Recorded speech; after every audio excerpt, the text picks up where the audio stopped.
Hello everyone, how are you all? So my name is Nikita and I'm your English educator and I welcome you all to your English class. स्वागत है आप सभी का आपकी इस English class में। आज हम लोग एक बढ़िया सा एक मज़ेदार सा चैप्टर पढ़ने वाले हैं। हाँ, हम आज पोएम नहीं करेंगे, आज हम एक बढ़िया सा चैप्टर करेंगे जिसका नाम है द लॉस्ट स्प्रिंग, जैसे कि आपको मेरे पीछे नजर आ रहा होगा।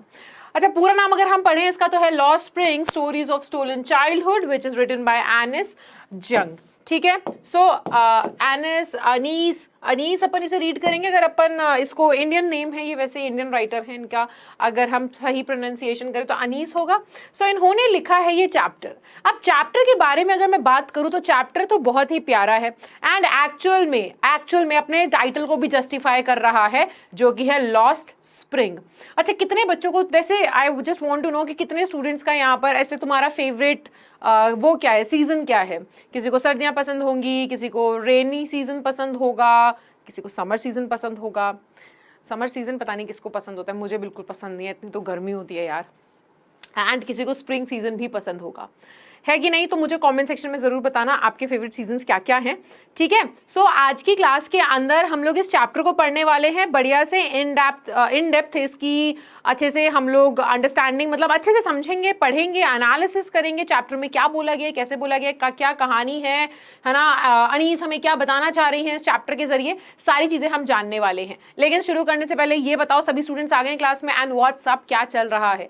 लास्ट लेक्चर आप लोगों को समझ में आया था अच्छे से? कोई डाउट तो नहीं था? अगर किसी को भी कोई डाउट था, हमने लास्ट में हमारी काफ़ी सारी पोएम्स जो है वो कंप्लीट कर ली हैं। सो जाकर के उन वीडियोस को ज़रूर देखना। अगर कोई डाउट हो तो कमेंट सेक्शन में मुझे बता देना, ऐसे टैग करके मुझे पता चल जाएगा एंड ऑब्वियसली मैं आपके सभी डाउट्स का वहाँ पर आंसर कर दूंगी। ऐसे ही हमारा कनेक्शन भी बना रहेगा।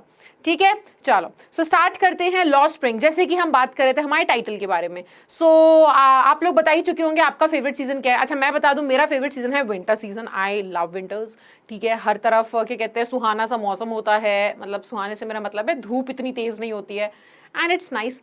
सो वैसे ही ना स्प्रिंग सीजन, अब स्प्रिंग सीजन कहा जाता है कि देखो विंटर सीजन में क्या होता है, everything is white, everything is dead. Basically हम यही बोलते हैं ना, एवरीथिंग इज डेड, बिकॉज वहां पर पतझड़ के बाद है ना, पतझड़ में सारे पत्ते झड़ जाते हैं, फिर विंटर्स आती हैं और उसमें हर चीज पे स्नो होती है ना। सो चीज़ें इतनी, हमारा एनवायरनमेंट इतना लाइवली नहीं होता।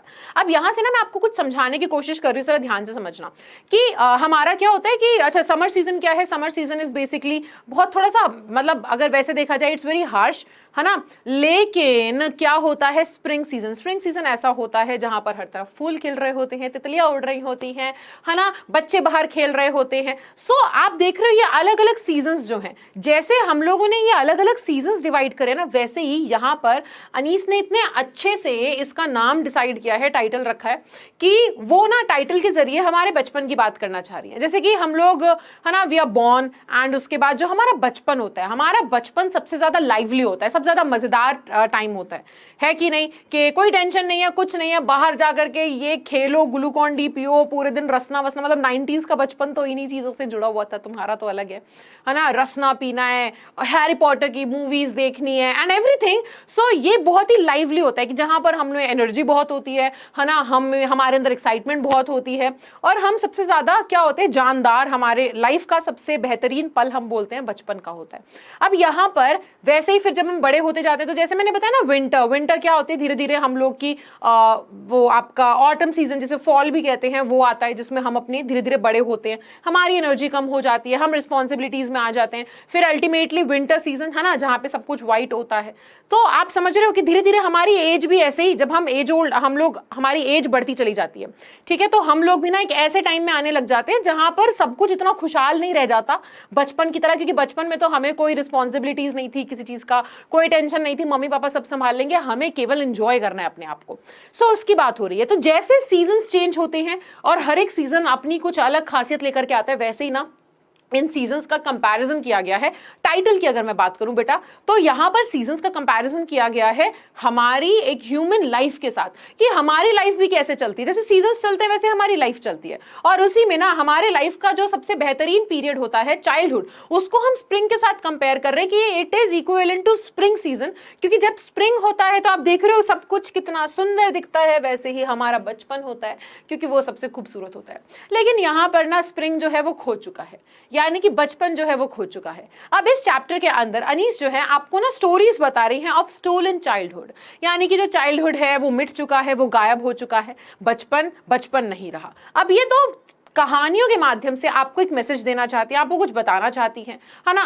तो हम आज इस चैप्टर के जरिए उन कहानियों को पढ़ने वाले हैं। सो स्टार्ट करते हैं हम हमारे चैप्टर को। आई होप आप टाइटल के साथ रिलेट कर पा रहे होंगे लॉस्ट स्प्रिंग से उनका क्या मतलब है, and it is actually stories of stolen childhood. ठीक है, अब ये नाम याद रखना बहुत जरूरी है। चलो सो आगे चलते हैं। आपके सामने दो पिक्चर्स हैं, आप अच्छे से देख पा रहे हैं। तो बच्चे देखो, आपके पास ना इस चैप्टर के जरिए जैसे कि मैंने बताया अनीस जो है वो हमें लॉस्ट स्प्रिंग यानी कि लॉस्ट चाइल्डहुड के बारे में बताने की कोशिश कर रही हैं। सो वो हमें लॉस्ट चाइल्डहुड, आप कहो बचपन, है ना, लॉस्ट स्प्रिंग, तो बचपन जैसे हमारा खो जाता है, तो उसके पीछे के क्या रीजंस हैं, क्या ऐसा होता है कि कुछ बच्चे अपना वो बचपन ही नहीं जी पाते।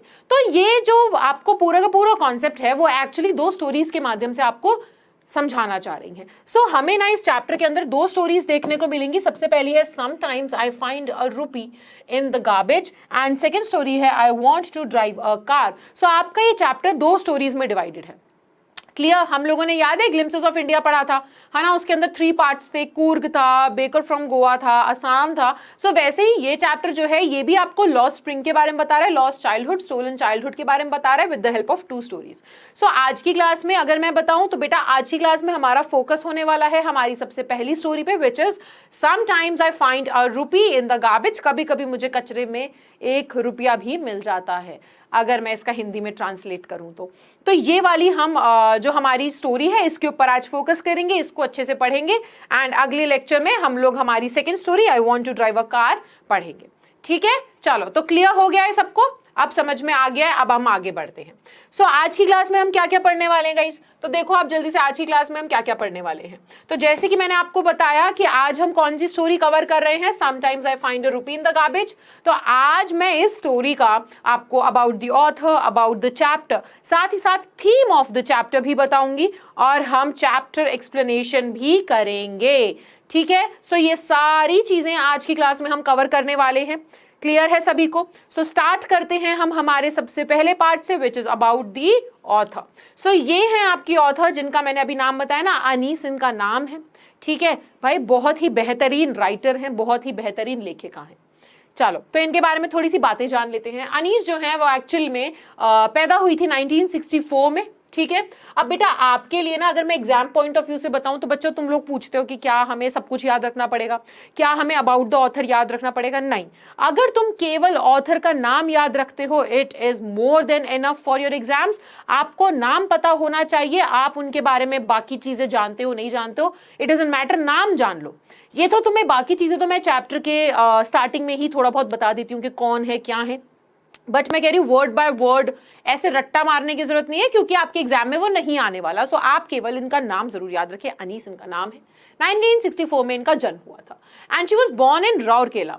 ठीक है, और उनका बचपन जो है, और उनका बचपन मतलब आप देख सकते हो कि उनका जो पूरा बचपन है, और उसके बाद जब वो बड़ी हो गई थी तो वो हैदराबाद में ही रही हैं। ठीक है, she received her education in Hyderabad. तो बचपन और उनका पूरा जो बचपन के बाद जो वो बड़ी हो गई थी वो पूरा समय उनका हैदराबाद में बीता, तो उन्होंने पढ़ाई भी हैदराबाद में ही करी थी, है ना, and in the United states of America, और उसके बाद वो अमेरिका चली गई थी। हर पेरेंट्स वर बोथ राइटर्स। अब देख रहे हो तुम कि बच्चे के अंदर थोड़ा बहुत मम्मी पापा का इन्फ्लुएंस तो आता ही है, तो इनके मम्मी पापा भी जो हैं वो राइटर्स थे।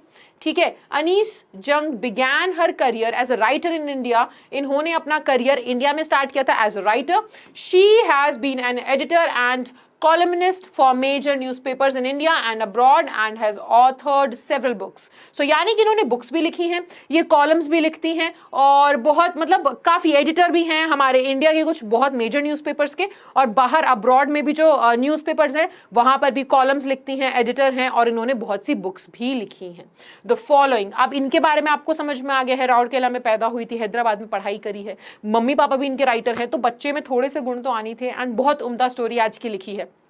साथ ही साथ अगर मैं आपको बताऊं तो इन्होंने, जैसे कि मैंने अभी अभी पढ़ा है और आपने भी अभी अभी देखा कि ये इंडिया में और बाहर के देशों में भी, अब्रॉड में भी, फॉरेन कंट्रीज में भी इनका बहुत मेजर रोल रहा है कि ये एज अ कॉलमनिस्ट और एडिटर, और इन्होंने काफी बुक्स लिखी हैं, है ना, इंडिया के न्यूज़पेपर में भी और बाहर के न्यूज़पेपर में भी। चलो सो अब आगे देख लेते हैं। The following is an excerpt from her book titled lost spring. अब इनकी ना एक पूरी की पूरी बुक है जिसका नाम है लॉस्ट स्प्रिंग, उसमें से कुछ हमने चीजें निकाल करके, कुछ पार्ट्स निकाल करके इस चैप्टर के रूप में आपको दिए हैं। तो यानी कि पूरा नहीं है ना, इनकी पूरी एक बुक थी जिसका नाम था लॉस्ट स्प्रिंग, उसमें से हमने कुछ हिस्सा निकाल करके एज अ चैप्टर आपको फॉर्म करके दिया गया है यहाँ पर, ठीक है। जो कि कहानी किस बारे में है? लॉस्ट स्प्रिंग कहानी है ऑफ स्टोलन चाइल्डहुड की। अब इस चैप्टर में, पूरे चैप्टर में, here she analyses the grinding poverty and traditions which condemn these children to a life of exploitation.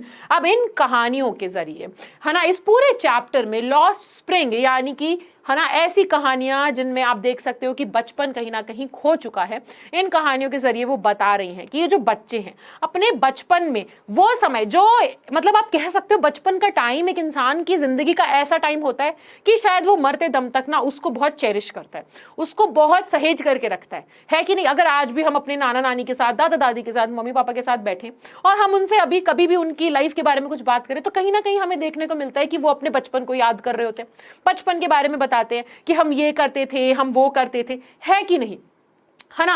सो एक ऐसा टाइम पीरियड होता है चाइल्डहुड का जहां पर हम लोग काफी सारा, हम बहुत चेरिश करते हैं, हम अपनी थ्रू आउट आवर लाइफ हम उस मोमेंट को, उस पल को, उस फेज को, हमारे चाइल्डहुड को काफी चेरिश करते हैं। लेकिन इन कहानियों में वो बता रही हैं कि हम लोग के साथ ऐसा है, लेकिन हमारी इस इतनी बड़ी दुनिया में बहुत से बच्चे ऐसे हैं जिनका तो बचपन ही, बच्चे जब वो बच्चे होते तभी उनका जो बचपन है ना वो तो कहीं खो जाता है, उन्हें अब मौका ही नहीं मिलता अपना बचपन जीने का, क्योंकि रिस्पॉन्सिबिलिटीज आ जाती हैं, क्योंकि पॉवर्टी है, वो बचपन से काम करने लग जाते हैं। आपने देखा भी होगा, है कि नहीं, कि आप कभी ट्रैफिक लाइट पर हैं तो कुछ बच्चे देखे होंगे साइड में, है ना, वो भीख मांग रहे होते हैं, कोई काम कर रहा होता है, तो देख करके लगता है ना कि ये बचपन है। ऐसा तो हमारा बचपन नहीं था, बचपन में हम बहुत फ्री थे और हमने खुल करके अपना बचपन जो है एंजॉय किया। बट क्या हम सेम उनके लिए कह सकते हैं? उनके लिए नहीं कह सकते, क्योंकि बचपन से ही उनके ऊपर इतनी रिस्पॉन्सिबिलिटीज आ जाती है।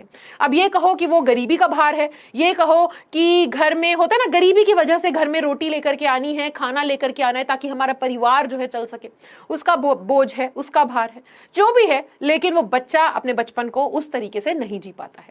सो यही सारी कहानियां, इन्होंने ना यही मैसेज दिया है अपनी लॉस्ट स्प्रिंग बुक में, जिसके अंदर अलग अलग कहानियों के माध्यम से वो आपको यही मैसेज देना चाह रही हैं। सो ये है हमारी राइटर जिनका नाम है अनीस। आई होप आपको इतना क्लियर हुआ होगा। क्लियर है, कूल है, सभी को समझ में आ गया? क्या मैं आगे बढ़ सकती हूँ? चलो सब हम आगे बढ़ते हैं। अब हम देखते हैं हमारे चैप्टर के बारे में।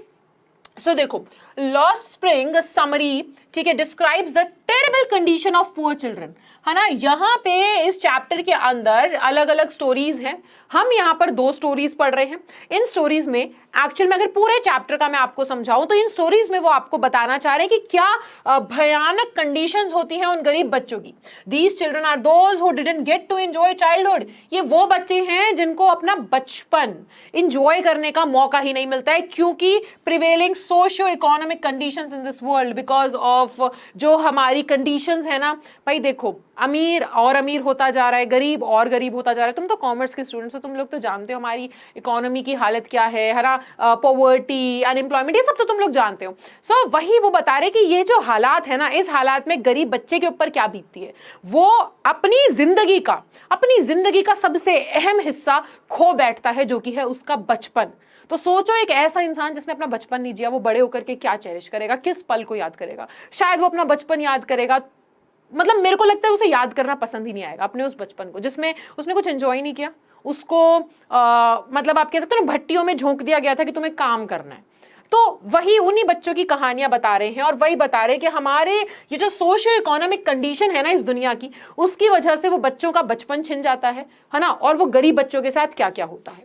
This is something that one can see all over the world. और ये एक ऐसी चीज है जो आपको हर जगह देखने को मिल सकती है, केवल इंडिया में नहीं, आप बाहर भी देख सकते हो, ठीक है। These children don't have the opportunity for schooling। और सबसे मेन चीज मैंने क्या बताया कि पढ़ाई, मेरे हिसाब से पढ़ाई एक ऐसी चीज है जो कि लग्जरी नहीं है, नेसेसिटी है है ना। एजुकेशन, एंड आई थिंक कि मेरे बहुत से स्टूडेंट्स यहाँ पर मेरी बात से अग्री करते होंगे कि एजुकेशन या राइट टू एजुकेशन ये एक लग्जरी नहीं है कि भाई जो अमीर है, जो बहुत ही अच्छे घर में पैदा हुआ है, उसी के पास होगी, है ना। जैसे अगर हम BMW की बात करें कि भाई तुम अगर बढ़िया घर से आते हो, बढ़िया, है ना, PS5 और पता नहीं अभी कौन सा Xbox वगैरह आ चुका है, तो this is luxury.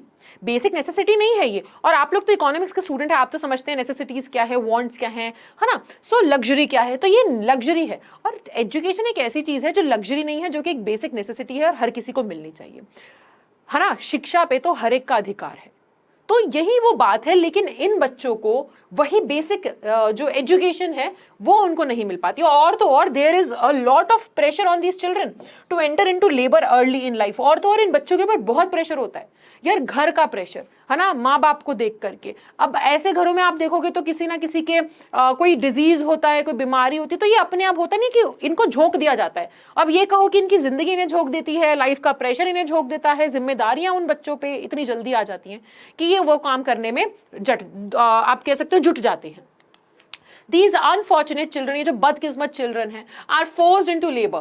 This certainly denies them education as well as the opportunity to have enjoyment. और इस वजह से उन्हें ना तो education मिल पाती है और ना ही वो अपने बचपन को अच्छे से जी पाते हैं। मैंने कितने तो हम लोगों ने क्या कहते हैं बच्चे देखे होंगे, है ना। अगर हम बात करें, हमारे घर पे कोई मेड आती है तो उस अगर वेल टू डू, मतलब अच्छे खासा नहीं चल रहा है अगर उनका, तो आप देखोगे कि वो अपने बच्चों को लेकर के आते हैं, है ना। और वो बच्चों को लेकर के आते हैं तो क्या कहते हैं, बच्चे जो हैं वो स्कूल वगैरह नहीं जाते क्योंकि इतने पैसे नहीं है हमारे पास जाने के लिए।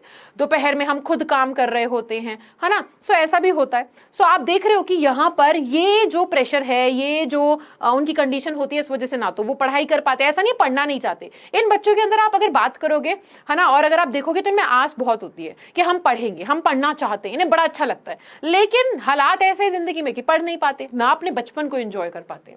The author Anees raises voice to eliminate child labour. Actual में वो इस चैप्टर के थ्रू वो आवाज उठा रही हैं कि हमें चाइल्ड लेबर को बंद करना चाहिए, है ना। जंग does so by raising awareness regarding child education and strict law enforcement against child labour. अब वो कैसे कर रहे हैं, वो इस चैप्टर के थ्रू, है ना, वो आवाज उठा रही हैं कि चाइल्ड लेबर को तो एकदम हमें हमारी कह सकते हो आप सोसाइटी से हटा देना चाहिए। और साथ ही साथ वो अवेयरनेस, ये काम वो कैसे कर रही हैं, वो काम ऐसे कर रही हैं कि वो अवेयरनेस फैला रही हैं कि चाइल्ड एजुकेशन बहुत जरूरी है और हमें ऐसे स्ट्रिक्ट लॉ लेकर आने चाहिए जो कि चाइल्ड लेबर के खिलाफ हो। The call is to put an end to the exploitation of children, है ना, कि हम ये जो शोषण हो रहा है बच्चों का, इसके ऊपर रोक लगा सके। This way the children will be able to enjoy the days of the spring and have fun. Spring से यहाँ क्या मतलब है, ये बोल रहे हैं कि इस वजह से बच्चे फिर जो हैं वो अच्छे से अपने बचपन को एंजॉय कर पाएंगे और मजे कर पाएंगे। जस्ट इमेजिन यार, अगर हम लोगों ने बचपन में, अगर हमारे पास मेमोरीज ही नहीं है बचपन की, कि मैं अगर अपने बचपन को याद करूं और मुझे केवल ये याद आए कि कितना ज्यादा मतलब काम पे जाना पड़ता था, एक एक रुपए के लिए इधर से उधर मशक्कत करनी पड़ती थी, तो कौन ऐसे मोमेंट को याद करना चाहेगा। लेकिन हम लोग इतने फॉर्चुनेट हैं, हम लोग इतने खुशकिस्मत है कि हमारी जिंदगी अच्छी थी कि हम लोग को, अगर हम अपना बचपन याद करते हैं तो हम चाहते हैं कि वापस आ जाए, वापस उस टाइम में रहें जब कुछ नहीं था, गर्मियों की छुट्टियां होती थी, नानी के घर जाया करते थे, रूह अफ़ज़ा या फिर रसना पिया करते थे, लूडो खेला करते थे, है ना। मतलब मैं 90s का बचपन याद कर रही हूँ, तुम्हारा बचपन अलग होगा, तुम PUBG वाले हो यार, है कि नहीं। हाँ, ये PUBG वाला है क्या जो मोदी जी ने कहा था। सो तुम्हारा बचपन अलग है, हमारा बचपन तो यही था यार, लूडो खेलते थे, नानी के घर जाते थे और सो वो बचपन होता है जो हम लोग अपनी लाइफ टाइम चेरिश करते हैं, बट इन बच्चों के पास तो वो है ही नहीं। सो ये है बेसिकली आपका पूरा चैप्टर, ठीक है, जिसके अंदर 2 स्टोरीज के माध्यम से यही मैसेज आपको देने की कोशिश हो रही है। सो आई होप बेटा आपको समझ में आएगा अनीस कौन है, उन्होंने ये चैप्टर किस माइंडसेट से लिखा है, वो क्या मैसेज दे रही हैं इस चैप्टर के थ्रू, और साथ ही साथ अब हम आते हैं हमारी थीम पर। सो अगर आप समझोगे, अगर आपने अबाउट द चैप्टर पढ़ा तो आपको समझ में आ रहा होगा कि यहाँ पर अबाउट द चैप्टर में बेसिकली 2 हमारी मेजर थीम्स हैं, जो कि है पॉवर्टी एंड दूसरा है चाइल्ड लेबर। इसके बारे में बात हो रही है ना। दोनों ही चैप्टर में हमें पॉवर्टी और पॉवर्टी की वजह से चाइल्ड लेबर के बारे में हमें देखने को मिल रहा है, हमें समझ में आ रहा है कि वो इस बारे में बात कर रही हैं, है ना। सो अगर आपको क्वेश्चन आता है एग्जाम में थीम के बारे में या कुछ भी, तो आपको पता होना चाहिए कि अनीस ने ये चैप्टर लिखा है ताकि वो अपनी वॉइस रेज कर सके अगेंस्ट चाइल्ड लेबर, अवेयरनेस फैला सके, है ना, चाइल्ड एजुकेशन के लिए। तो ये सारी चीजें हैं और जो मेजर थीम है वो है पॉवर्टी और चाइल्ड लेबर। अच्छा, अगर हम इस चैप्टर की बात करें, आज हम ये जो पार्ट कर रहे हैं, समटाइम्स आई, चैप्टर का नाम यही है ना, sometimes I find a rupee in the garbage. तो हम फर्स्ट स्टोरी आज करने वाले हैं। आज फर्स्ट स्टोरी का जो थीम है वो देख लो, ये फर्स्ट स्टोरी का थीम है, ठीक है। मैं यहां लिख देती हूँ, कोई कंफ्यूज मत होना। Sometimes I find a rupee in garbage, ठीक है। ये वाली जो आपकी स्टोरी है इसका हम थीम देखते हैं। इस स्टोरी के अंदर the author here is analysing the poor conditions and traditions that push children to live a life of exploitation. इस चैप्टर के अंदर, इस पर्टिकुलर कहानी के अंदर अनीस जो है वो एनालाइज कर रही है कि क्या वो हालात हैं, क्या वो दिक्कतें हैं, क्या वो ट्रेडिशन है जिस वजह से बच्चे को ना ऐसी शोषण की जिंदगी जीनी पड़ जाती है, ठीक है। They are also denied education, उनको एजुकेशन भी नहीं मिलती है, and face hardships quite early in their lives. मतलब ये दिक्कतें यार, ये दुख खत्म काहे नहीं होता है, ये वाला फेज बड़े होकर के आना चाहिए। विकी कौशल का भी बड़े होकर के आया था, बचपन में तो दुख होता ही नहीं है यार, सुखी सुख है, मतलब क्या ही बात करें। चाइल्डहुड तो आप समझ रहे हो कि चाइल्डहुड इज लाइक ऐसे प्रीमियम स्टेज होती है हमारी लाइफ की, और उसको जितना अच्छे से जी सकते हैं जीना चाहिए। लेकिन इन बच्चों की जिंदगी में वो नहीं होता है, और उनकी जिंदगी में होता है ना ऐसे, वो चला ना, let me skip to the good part, इनका हो जाता है let us skip to the bad part, and childhood जो है वो जो गुड पार्ट है वो स्किप हो जाता है। मतलब गुड पार्ट को स्किप कर, मतलब आप समझो ना, let me skip to the good part की जगह वो गुड पार्ट ही स्किप कर देते हैं। एंड गुड पार्ट हमारा क्या है लाइफ का? गुड पार्ट है चाइल्डहुड। चाइल्डहुड ही स्किप हो जाता है, मतलब वो चीज जो आप जिंदगी भर चेरिश करने वाले हो वही चीज स्किप हो जाती है, ठीक है। आई होप आपको समझ में आ रहा होगा बेटा। देखो चैप्टर का एसेंस समझो, एसेंस यानी कि उसकी जान समझो। अब ये तो तुम जो देख रहे हो वर्ड बाय वर्ड जो हम एक्सप्लेनेशन स्टार्ट करेंगे, जो शब्द लिखे दिख रहे हैं ना, ये शब्द सारे के सारे क्या हैं? ये शब्द बेकार है यार, क्योंकि इन शब्दों के अंदर कुछ भी नहीं है। ये शब्द के पीछे का जो मैसेज है आपको समझना पड़ेगा। ये तो ढांचा है ना, this is nothing, this is तो सिर्फ ऐसा एक ढांचा, आप शब्दों को पढ़ लोगे और रट लोगे। लेकिन लिटरेचर का मतलब है अंडरस्टैंड करना। किसी इंसान ने, किसी राइटर ने, किसी बंदे ने फीलिंग्स डाली है इसके अंदर, मैसेज डाला है ना, अपनी थॉट डाली है, उसको उसी चीज को फील करके उसी हिसाब से समझने को ही हम बोलते हैं लिटरेचर, एंड वही होती है एक्चुअल अंडरस्टैंडिंग। सो आपको इसकी रूह को पकड़ना है कि भाई इसके अंदर का एसेंस क्या है, बात क्या हो रही है, ठीक है। आई होप आप वो कैच कर पा रहे हो, आई होप मैं आपको वो समझा पा रही हूँ। सो अगर वो अच्छे से क्लियर है तो चैप्टर क्लियर है, चैप्टर क्लियर है तो आप कहीं से भी क्वेश्चन आएगा इजीली आंसर कर दोगे, ठीक है। कूल, चलो स्टार्ट करते हैं, चैप्टर का एक्सप्लेनेशन स्टार्ट करते हैं line by line, okay. So why do you do this, I asked Sahib whom I encounter every morning scrounging for gold in garbage dumps of my neighborhood। अब यहां पर कौन है? आई कौन है यहाँ पर? आई है हमारी राइटर, ठीक है, अनीस। और वो क्या बोल रही हैं? वो बोल रही हैं तुम ये क्यों करते हो, और वो किससे पूछ रही हैं? उन्होंने साहिब से पूछा, जिनको वो रोज मिलती हैं। साहिब एक छोटा सा बच्चा है, उस बच्चे से उनकी रोज सुबह मुलाकात होती है। एनकाउंटर यानी कि टकरा जाना, वो रोज टकराती हैं, उससे रोज मुलाकात होती है उनकी, साहिब से, अनीस की, हमारी राइटर की। और वो क्या कर रहा होता है? वो स्क्राउंजिंग फॉर गोल्ड यानी कि छानना, वो छान रहा होता है ना, किसमें? Garbage dumps of my neighbourhood. So वो कह रही है कि मेरे पड़ोस में ना जो कचरे का ढेर होता है उसके अंदर ना वो छान रहा होता है, ठीक है बेटा। ये जो मुश्किल मुश्किल वर्ड्स हैं इनको समझना अच्छे से, मैं आपको क्लियरली इनका मीनिंग बता देती हूँ। सो वो ना जो कचरे का ढेर होता है उसके अंदर ना वैसे सोने के लिए छान रहा होता है कि भाई किसी का गलती से कोई सोना वोना निकल गया हो, कुछ पैसे वैसे मिल जाए कचरे में, है ना। तो वो कचरे के ढेर में क्या छान रहा होता है? स्क्राउंजिंग फॉर गोल्ड, वो सोने की तलाश कर रहा होता है। साहिब अब यहां पर वो बता रही हैं कि उन्होंने साहिब से क्या क्वेश्चन पूछा। उन्होंने साहिब से पूछा कि यार तुम ये क्यों करते हो, यानी कि डेली डेली तुम ये कचरे में क्यों हाथ मार रहे होते, क्या छान रहे होते, क्यों छान रहे होते, है ना, क्यों ढूंढ रहे होते। सो उन्होंने ये सवाल पूछा। अब उसी के साथ वो साहिब का ना बैकग्राउंड बता रही है कि साहिब है कौन, कहां से आता है। तो बता रही है कि देखो साहिब एक छोटा बच्चा है। Sahib left his home long ago, उसने अपना घर बहुत कई समय पहले छोड़ दिया था। Set amidst the green fields of Dhaka, amidst का मतलब होता है बीच में, अमिस्ट का मतलब होता है बीच में, यानी कि ढाका। ढाका क्या है भाई? बांग्लादेश में, पता है ना तुम लोगों को। सो यानी कि हमारा जो साहिब है वो बांग्लादेशी है, बांग्लादेश का रहने वाला है ना। ढाका के हरे भरे मैदानों के बीच में उसका घर था, ठीक है। अमिस्ट का मतलब है बीच में, तो the green fields of Dhaka, Dhaka के हरे भरे मैदानों के बीच में साहिब का घर था। अब साहिब ने वो घर सालों पहले छोड़ दिया, ठीक है। आगे वो बोल रहे हैं his home is not even a distant memory. अब यहाँ पर वो बोल रहे हैं कि वो जो मेमोरी है ना, उसको ऐसा भी नहीं कि वो भूल गया है, ठीक है, उसको याद है, अच्छे से जानता है वो कि हाँ वो बांग्लादेश से आया है, ठीक है, और उसका घर जो है ढाका में हरे भरे मैदानों के बीच में था।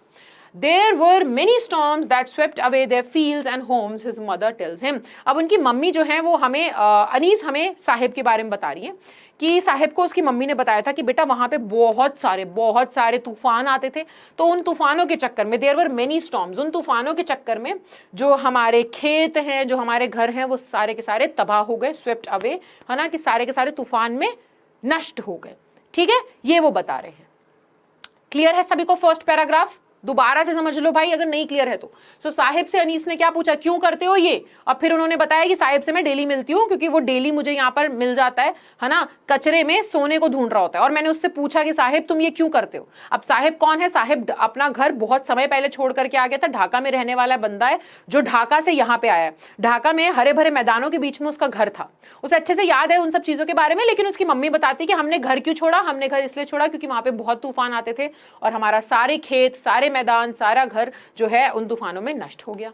अब आगे वो बोलते हैं दैट्स व्हाई दे लेफ्ट। अब हमें आगे बता रही अनीस कि इस वजह से वो ढाका छोड़ करके आ गए, looking for gold in the big city where he now lives. वो बोल रहे हैं इस वजह से वो ढाका छोड़ करके आ गए, और उन्होंने कहा कि भाई यहाँ तो देखो कोई काम होने नहीं वाला है, यहाँ पे तो आए दिन तूफान आते हैं, हमारा जो घर है, मैदान है, हम उसको भी ढंग से नहीं रख पाते क्योंकि तूफान में सब कुछ नष्ट हो जाता है। सो उन्होंने ना उस जगह को छोड़ दिया, उन्होंने कहा कि हम पैसे के लिए, हम सोने को ढूंढने के लिए, गोल्ड यहाँ पे आप समझ सकते हो पैसा, रोजगार, ठीक है, रोजगार, कि हम अपनी डेली ब्रेड, हम अपना कमाई ढूंढने के लिए, पैसा ढूंढने के लिए, पैसा कमाने के लिए बड़े शहर चलेंगे, और ये ढाका से उठ करके इस बड़े शहर में आ गए हैं जहां पर अभी वो रह रहे हैं।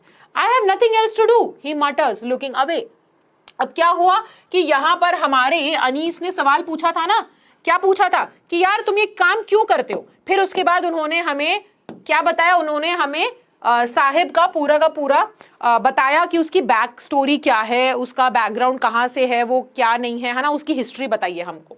सो उन्होंने उससे सवाल पूछा था तुम ये क्यों करते हो, तो साहिब ने बोला कि मेरे पास और कुछ नहीं है करने के लिए, है ना। उसने ऐसे दूर देख करके, मतलब पहले ऐसे फेस टू फेस बात हो रही थी, फिर उसने कहीं और देखते हुए बोला कि मेरे पास कुछ नहीं है करने के लिए। अब तुरंत हमारी अनीस, हमारी राइटर ने क्या कहा कि स्कूल जाओ ना। I say glibly, realising immediately how hollow the advice must sound. Glibly का मतलब है तुरंत, तेजी से, उन्होंने तुरंत एकदम से रिप्लाई करा बिना सोचे। सो जैसे ही उन्होंने पूछा कि तुम ये क्यों करते हो, तो जैसे ही साहिब ने जवाब दिया कि मेरे पास और कुछ नहीं है करने के लिए, तो उन्होंने कहा कि स्कूल जाओ। तुरंत उन्होंने बिना सोचे एकदम से बोल दिए बात कि स्कूल जाओ। फिर उन्हें रियलाइज हुआ कि मेरी एडवाइस कितनी खोखली है, ये लड़का स्कूल के पैसे होते तो शायद स्कूल जा पाता, इतनी अच्छा अगर वेल टू डू फैमिली से होता तो, है ना। सो उन्हें बोल पहले दिया, बाद में रियलाइज हुआ कि यार मेरी एडवाइस तो एकदम खोखली है, हॉलो है। There is no school in my neighborhood. When they build one, I will go.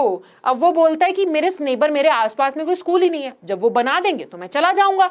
Sahib ये जवाब देता है अनीस को। अनीस आगे बोलती है कि अगर मैं, if I start a school will you come, अगर मैं स्कूल स्टार्ट कर दूंगी, अगर मैं एक स्कूल शुरू करूंगी तो क्या तुम आओगे पढ़ने के लिए। उन्होंने ऐसे मजाक करते हुए कहा, आई आस्क, हाफ जोकिंगली। ये बात उन्होंने साहिब से ऐसे मजाक करते हुए कही कि अगर मैं स्कूल शुरू करूं तो आओगे। तो साहिब ने तुरंत से एकदम जवाब दिया कि yes yes, he says smiling broadly, एकदम ऐसे उसके चेहरे पे खुशी, एकदम मुस्कान आ गई। उसने कहा हाँ हाँ आप स्कूल स्टार्ट करोगे, मैं जरूर आऊंगा। A few days later I see him running up to me. अब क्या हुआ, ये तो उनकी एक दिन बात हो गई। अब अनीस जो है वो दोबारा अपने घर से बाहर निकल रही थी, तो वहीं पे आसपास, है ना, उन्होंने बताया ना कि मेरे पड़ोस में ही कचरे के ढेर में वो कुछ ना कुछ ढूंढता रहता था। तो जैसे वो अगले दिन कभी थोड़े दिनों बाद, इनकी इस कन्वर्सेशन के थोड़े दिनों बाद घर से बाहर निकल रही थी, तो उनको कौन मिला, तो उनको दोबारा से उनको मिला साहिब, और वो दौड़ करके अनीस के पास, यानी कि हमारी राइटर के पास आया, और उसने आकर पूछा क्या आपका स्कूल तैयार है, is your school ready. It takes longer to build a school, I say, embarrassed at having made a promise that was not meant. अब क्या हुआ ये कि देखो, उन्होंने एक ऐसी चीज बोल दी जो वो करने नहीं वाली थी, है ना। वो बस क्यूरियस थी ये देख करके, और वो थोड़ा सा होता है ना कि हम लोग भी जब एकदम से एक इंसान को देखें, एक अच्छे खासे इंसान को देखें, वो भीख मांग रहा है ना, और स्पेशली चिल्ड्रन, अगर हम बच्चों को देखते हैं ट्रैफिक लाइट पे कहीं पर भी, तो एक क्यूरियोसिटी एक आता है ना दिमाग में कि यार आपका अभी ये एज नहीं है ये सब काम करने का, यू शुड स्टडी, आपको क्या स्कूलिंग करनी चाहिए, आपको स्कूल जाना चाहिए, आपको एजुकेशन लेनी चाहिए। सो वही सवाल इनके दिमाग में था, तो उन्होंने पूछा साहिब से कि यार तुम ये क्यों करते हो। अब जब साहिब ने जवाब दिया कि मेरे पास और कुछ नहीं है, तो उन्होंने कहा यार स्कूल जा सकते हो ना। उसने कहा स्कूल भी नहीं है। तो वो ऐसे मजाक में उन्होंने कहा कि जानने के लिए कि एजुकेशन मतलब इसके अंदर इच्छा है पढ़ने की। सो उन्होंने कहा कि अगर मैं स्टार्ट कर दूंगी तो आओगे। अब एक्चुअल में वो असलियत में स्कूल स्टार्ट करने नहीं वाली थी, उन्होंने बस ऐसे ही पूछ लिया मजाक करते करते कि अगर मैं स्टार्ट करूंगी स्कूल तो आओगे। तो साहिब को तो लगा कि हाँ शायद ये स्कूल स्टार्ट करने वाली हैं, मुझे एक अपॉर्चुनिटी मिलेगी। तो यहाँ आप देख रहे हो कि वो बच्चा पढ़ना चाहता है, वो बच्चा एजुकेशन लेना चाहता है, वो शिक्षित होना चाहता है, बट उसकी जिंदगी के आप कह सकते हो कि उसका रूटीन ऐसा है, उसकी जिंदगी का हम क्या बोले कड़वा सच कि बेचारा जा नहीं सकता ना, उसे अपने घर की रिस्पॉन्सिबिलिटीज भी हैं, उसे सब कुछ देखना है कि नहीं। सो और ऊपर से हर एक स्कूल में अब हमने देखा है ना, हर एक स्कूल को तो आप अफोर्ड भी नहीं कर सकते हो। तो एक सरकारी स्कूल कुछ होगा आसपास में तो मैं जाऊंगा। तो उसके दिमाग में यही था कि अगर आसपास में कोई स्कूल बन जाता है तो मैं जाऊंगा। लेकिन जब उसे लगा कि अरे अरे शायद यही दीदी जो है अनीस, यही अगर स्कूल स्टार्ट करेंगी तो अच्छा मौका मिल जाएगा, तो उसके अंदर एक आशा ऐसे आप सोच सकते हो कि जागी कि हाँ शायद ये स्कूल स्टार्ट करने वाली है। लेकिन अनीस का ऐसा कोई प्लान नहीं था, वो ऐसी मजाक पे बोल रही थी। अब लेकिन कुछ दिनों बाद जब वो दिखी दोबारा से साहिब को, तो साहिब भाग कर क्या और उसने पूछा कि अनीस दीदी क्या आपका स्कूल तैयार हो गया। अब उनको तब रियलाइज हुआ कि ये बच्चा तो जाना चाहता है school, he wants to go, but मैंने इसको जो प्रॉमिस कर दिया वो मैंने ऐसे ही बोल दिया और उसके दिमाग में मैंने ये बात डाल दी, बट ये प्रॉमिस तो मैं कभी पूरा करने नहीं वाली थी, है ना। तो उनको वही चीज फील हुई। आई से उन्होंने कहा it takes longer to build a school, तो उन्होंने उनको बोला कि यार समय लगता है स्कूल बनाने में, ऐसे कह करके साहिब को एक जवाब दे दिया, है ना। आई से एम्बैरेस्ड, और वो एम्बैरेस थी अपनी इसी चीज पर कि मैंने एक बच्चे से प्रॉमिस तो ऐसा कर दिया जो मैं कभी पूरा नहीं कर सकती, है ना। But promises like mine abound in every corner of his bleak world. तो bleak world यानी कि जो काली सी जिंदगी है, बेकार सी जिंदगी है ना, बेरंग सी जिंदगी है। तो वो बोल रहे हैं कि यही जो प्रॉमिस है, अब आप देख रहे हो यहाँ पे जो मैं आपको बात बता रही हूँ वही वाली बात है कि उस बच्चे के अंदर आशा तो थी, वो पढ़ना तो चाहता था, ही वॉज रेडी, है ना। तो ही वॉज रेडी कि एजुकेशन मिलेगी, अगर मेरे को एक अपॉर्चुनिटी मिलेगी तो I am ready to study, मैं पढ़ने के लिए तैयार हूँ, ठीक है। After months of knowing him I ask him his name. अब क्या हो गया कि काफी महीने से वो जानती थी उस बच्चे को कि मेरे पड़ोस में एक बच्चा है जो मुझे रोज मिलता है ना, कचरे में कुछ ना कुछ ढूंढता हुआ। तो काफी महीनों के बाद उन्होंने जाकर के उस बच्चे से उसका नाम पूछा। तो उसने अपना नाम क्या बताया, ही अनाउंस साहिब आलम। उसने अपना नाम बताया कि मेरा नाम साहिब आलम है। He does not know what it means. अब हमें अनीस बोल रहे हैं कि उस बच्चे को तो पता ही नहीं उसके नाम का क्या मतलब है।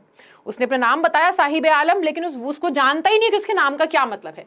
If he knew its meaning, अगर उस बच्चे को पता होता ना कि उसके नाम का क्या मतलब है, लॉर्ड ऑफ द यूनिवर्स, बादशाह एक तरीके से कह सकते हो, शहंशाह, दुनिया का शहंशाह, दुनिया का बादशाह, तो उसके नाम का मतलब है साहिब आलम के पूरे ब्रह्मांड का, पूरी दुनिया का राजा। लेकिन अगर उस बेचारे को पता ही होता, है ना, और वो जानता ही नहीं कि उसका नाम तो है दुनिया का राजा, लेकिन देखो अब ये उसकी जिंदगी देखो कितनी उल्टी है उसके नाम से, तो he would have a hard time believing it. वो कह रही है कि अगर उस बच्चे को पता चल जाए ना कि उसके नाम का क्या मतलब है, वो विश्वास ही नहीं करेगा कि मेरे नाम का मतलब है दुनिया का राजा, और देखो मैं कचरे के ढेर में एक रुपये के लिए जो है ना, ढूंढ रहा हूँ, हाथ डाल रहा हूँ। So unaware of what his name represents, he roams the street with his friends, an army of barefoot boys who appear like the morning birds and disappear at noon. वो बता रहे हैं कि अब ये जो बच्चा है अनअवेयर, जानता ही नहीं है ना, उसे पता ही नहीं है, उसे होश ही नहीं है कि उसके नाम का मतलब क्या है। उसे बस पता है कि मेरा नाम है साहिब आलम, बट वो जानता नहीं कि उसके नाम का मतलब क्या है। उसका नाम का मतलब है बादशाह, दुनिया पे रूल जो करेगा, लॉर्ड ऑफ द यूनिवर्स, है ना। सो अब उसे पता होता तो वो इस बात का कभी विश्वास ही नहीं करता, लेकिन अब इस बात को वो जानता ही नहीं है, उसे पता ही नहीं है, और वो क्या करता है, वो घूमता है सड़कों में अपने दोस्तों के साथ। और वो सारे दोस्त कैसे हैं, वो सारे नंगे पैर घूमते हैं, बेयरफुट यानी कि चप्पल नहीं होती है पैरों में, नंगे पैर, ना जूते ना चप्पल, कुछ नहीं। सो वो अपने सभी दोस्तों के साथ सड़कों में इधर से उधर टहलता है, घूमता रहता है ना। तो रैग पिकर्स आप समझ रहे हो, जो कचरे में से कचरा बीनते हैं कोई सामान, तो वही है ये बच्चे जो क्या करते हैं, ऐसे पीछे थैली बोरी लटका करके इधर से उधर कचरे में कुछ ना कुछ बीनते रहते हैं, कचरा बीनते रहते हैं, कूड़ा बीनते रहते हैं, है ना। और वो सारे के सारे जो इसके फ्रेंड्स हैं वो सारे नंगे पैर घूमते रहते हैं। और अब वो बोल रहे हैं कि ये कैसे दिखते हैं, ये ऐसे दिखते हैं जैसे कि सुबह सुबह चिड़िया आती है ना, है ना, और फिर वो दोपहर को गायब हो जाती है। सुबह सुबह चिड़िया आती है, अपना क्या कहते हैं, early bird gets the worm, वो वॉर्म पिक करने के लिए अपना, ठीक है, खाना उठाने के लिए सुबह सुबह आती है और फिर दोपहर में गायब हो जाती है। तो कह रहे हैं कि वैसे ही लगते हैं, सुबह सुबह ऐसे दिखते हैं, सारे के सारे घूमते हुए इधर से उधर कचरा बीन रहे होंगे और फिर उसके बाद गायब हो जाते हैं। Over the months I have come to recognise each of them. वो बोल रहे हैं कि अब ना पहले मैं साहिब को जानती थी, रोज उससे टकराती थी, फिर मुझे महीनों बाद उसका नाम पता चला। अब महीनों में इतना समय गुजर चुका है कि मुझे डेली अपने आस पड़ोस में साहिब नजर आता है और वो सारे उसके दोस्त नजर आते हैं नंगे पैर घूमते हुए। तो मैं ना अब हर एक का नाम जान चुकी हूँ और मैं हर एक बच्चे को अब जानती हूँ वहां के जो घूमते रहते हैं साहिब के साथ। Why aren't you wearing chappals? I ask one। अब वो कहती हैं कि मैंने ना एक दिन एक बच्चे से पूछ लिया जो साहिब के साथ घूमते रहते थे कि तुम चप्पल क्यों नहीं पहनते हो। तो वो क्या बोलता है, वो बोलता है my mother did not bring them down from the shelf, he answers simply. तो वो जवाब देता है कि मेरी मम्मी ने उसको शेल्फ से नीचे नहीं उतारा, है ना। और फिर वो आगे बोलता है कि even if she did he will throw them off ads another. तो क्या होता है कि अब हम बता रहे हैं, यहां पर हम देख रहे हैं कि साहिब के साथ उसके बहुत सारे फ्रेंड्स घूमते रहते हैं। अब वो जो सारे फ्रेंड्स घूमते हैं वो नंगे पैर घूमते। तो एक दिन अनीस ने, है ना, अब वो हर किसी को तो जान चुकी हैं, महीनों में उनसे बात होती है, इंटरैक्ट करती हैं, तो अब वो बच्चों को जान चुकी हैं। तो एक बच्चे से ऐसे पूछ लिया कि चप्पल क्यों नहीं पहनते भाई तुम। तो उसने बोला कि मेरी मम्मी ने उसे शेल्फ से नीचे नहीं उतारा। तो दूसरे ने कहा कि अगर उसकी मम्मी उतार भी देती ना तो भी नहीं पहनता ये, है ना। देखो, even if she did he will throw them off, कि अगर उसकी मम्मी उतार भी देती शेल्फ से नीचे तो भी ये उन चप्पलों को फेंक देता। दूसरे बच्चे ने ये बात कही। Who is wearing shoes that do not match, और उसने क्या पहन रखे, उसने शूज पहन रखे हैं जो आपस में मैच ही नहीं करते, एक दूसरा जूता एक दूसरा जूता। तो आप समझ रहे हो कि ये शूज ऐसा नहीं है कि उसके खुद के हैं, ये कचरे में से हमें किसी ने दे दिए दान में, है ना, कि जूते हमारे किसी काम के नहीं, तुम ले जाओ। तो उसे कहीं पड़े मिल गए जूते, और एक पैर का कोई जूता है, एक कोई पैर का जूता है, अलग अलग उसने इधर उधर से उठा करके कोई ना कोई जूते पहन रखे। आया समझ में? क्लियर हुआ बेटा? ये बातें किसके बीच में हो रही हैं? ये बहुत सारे बच्चों के बीच में हो रही है, ठीक है। एक बच्चा चप्पल नहीं पहनता है, दूसरा बच्चा पहनता है। जब एक बच्चे से पूछा कि चप्पल क्यों नहीं पहनते, तो उसने कहा मम्मी ने शेल्फ से नहीं निकाली। और फिर जो जूते पहन के खड़ा है ना बच्चा, अलग अलग जूते पहन के खड़ा है, वो कह रहा है कि अगर इसकी मम्मी निकाल भी देती तो ये फेंक देता उनको। When I comment on it, he shuffles his feet and says nothing. I want shoes, says a third boy who has never owned a pair all his life. अब वो जब क्या करती हैं, अब वो जब इसके ऊपर बोलती हैं, when I comment on it, है ना, जब वो बोलती हैं कि तुम्हें जूते वूते पहनने चाहिए, तो वो अपने पैर को बस ऐसे ऐसे थोड़ा सा, मतलब होता नहीं कि इधर उधर थोड़ा सा शफल कर लेता है, इधर उधर ऊपर नीचे, ठीक है। सो क्या है, तीसरा बच्चा, अब उस झुंड में, साहिब के जो फ्रेंड्स हैं उस झुंड में जो तीसरा बच्चा है, वो कहता है कि मुझे जूते चाहिए, मुझे जूते पहनने हैं, मुझे जूते चाहिए। और वो बच्चा ऐसे कि उसने अपनी जिंदगी में आज तक एक जूते नहीं पहने, मतलब उसके पास कोई भी उसके खुद का एक जोड़ा ही नहीं था जूतों का, चप्पलों का। Travelling across the country I have seen children walking barefoot in cities on village roads. वो कह रही है कि मैंने पूरे कंट्री में ट्रैवल किया है, पूरे देश भर में मैं घूमी हूँ, और मैंने इतने बच्चे देखे हैं जो नंगे पैर सड़कों में, है ना, शहरों में घूम रहे होते हैं, गलियों की सड़कों में घूम रहे होते हैं। तो वो हालत बता रही है इन बच्चों की यहाँ पर कि ना तो इन्हें स्कूल है, मतलब एक एक चीज के लिए कचरे में हाथ डालते हैं। और आप समझ रहे हो कि ऐसा नहीं कचरे में हाथ डालते हैं, है ना, तो भाई वो कूड़ा है, वो गार्बेज है, उसके अंदर दुनिया जहान की डिजीजेस हो सकते हैं, वहां से बीमारियां आती हैं, है ना, वो बिल्कुल भी अच्छा नहीं होता है। उसके अंदर हमें क्या पता कौन सा वेस्ट पड़ा है, कैसा वेस्ट पड़ा है, उसमें कितनी बीमारियां, कितना कुछ गंदगी होती है वहां पर। और बच्चे जो हैं ये बेयर हैंड्स, ऐसा भी नहीं ग्लव्स वगैरह पहन करके, बस ये क्या होते हैं कि फटे फटे से कपड़े, नंगे पैर घूम रहे हैं इधर से उधर, है ना, एक झोला लेकर के, और उस कचरे में क्या करते हैं, कुछ ना कुछ ढूंढते रहते हैं कि कुछ गलती से किसी ने फेंक दिया हमें मिल जाए। किसी को जूते मिल गए तो उसने एक जूता कहीं से एक जूता कहीं से उठा करके पहन लिया, चाहे वो मैच ही ना करता हो। किसी को नहीं मिले तो वो ऐसे ही घूमते रहते हैं नंगे पैरी, फिर उन्हें पहनने ही नहीं है जूते। तो ये सारी चीजें वो बता रही है। कह रही मैंने ऐसे बहुत बच्चे देखे, केवल यही बच्चे नहीं है जो मेरे पड़ोस के हैं, मैंने बहुत बच्चे देखे हैं जो मैं पूरे विश्व भर में, पूरे इंडिया में घूमी हूं, मैं पूरे देश भर में घूमी हूं। तो ऐसे कितने देखे हैं शहरों में, गाँव में, कि वो नंगे पैरी घूम रहे होते हैं, है ना। और यहाँ पे तो एक बच्चा ऐसा है जो बोलता है कि मुझे जूता चाहिए, लेकिन उसने अपनी जिंदगी में आज तक एक भी जूता जो है कभी ओन नहीं करा है, उसके पास कभी भी खुद का एक भी पेयर ऑफ शू था ही नहीं। आगे देखते हैं। It's not lack of money but a tradition to stay bare feet is one explanation. अब वो बोल रही है कि यहाँ पर एक बच्चा क्या बोलता है, एक बच्चा बोलता है कि ऐसा नहीं है, हमारे पास पैसा नहीं है। जब उन्होंने उन सभी बच्चों से पूछा कि तुम जूते क्यों नहीं पहनते हो, नंगे पैर क्यों घूम रहे हो, सही नहीं है ये, है ना, चोट लग सकती है। तो जब पूछा तो सबने अलग अलग एक्सप्लेनेशन दिए। एक ने कहा कि मम्मी ने नहीं निकाले, एक ने बोला मुझे जूते चाहिए, एक ने बोला कि इसकी मम्मी निकाल भी देती तो ये फेंक देता। तो ऐसे करके जब वो सबसे पूछ रही थी उन बच्चों से, तो उनमें से एक ने कहा कि it is not lack of money, क्या ऐसा नहीं है, पैसा नहीं है हमारे पास, but a tradition to stay barefoot, but ये तो रिवाज है कि हमारे यहाँ पे ऐसे नंगे पैर ही रहते हैं। मतलब आप समझ रहे हो कि इनका ना बदकिस्मती जो है इनकी, वो इस तरीके से है कि नहीं, ये चीज़ बोल दी गई है कि भाई देखो ट्रेडिशन ही है, ट्रेडिशन के साथ उसको जोड़ दिया गया है कि ऐसे ही जाना, ऐसे ही घूमना जो है। अब इनकी किस्मत ऐसी है कि किस्मत में वो बोलते हैं ना कि हम लोग जो हैं 3 टाइम का खाना खाते हैं, लेकिन जो 2 टाइम का खाना खाता है या फिर जो बेचारा दिन में 1 समय का खाना जिसको मिल पाता है ना, उनको यही सिखा दिया जाता है कि ऐसा ही, ऐसी जिंदगी है, यही रिवाज है जिंदगी का, यही जिंदगी है कि 1 टाइम का ही खाना मिलता है। उसने देखा ही नहीं है ना, उसे पता ही नहीं है कि इससे बेहतर क्या होता है। तो ये जो बच्चे हैं इनको यही सिखा दिया गया है कि ये रिवाज है, ये हमारे यहाँ का नंगे पैरी घूमना होता है, बिकॉज ऑब्वियस सी बात है वो अफोर्ड नहीं कर सकते इस चीज को। तो इनको सिखाया ही ये गया है कि पैसे तो हैं लेकिन रिवाज है कि जूते नहीं पहनते, हमारे यहाँ नंगे पैरी घूमते हैं। ठीक है, I wonder if this is only an excuse to explain away a perpetual state of poverty.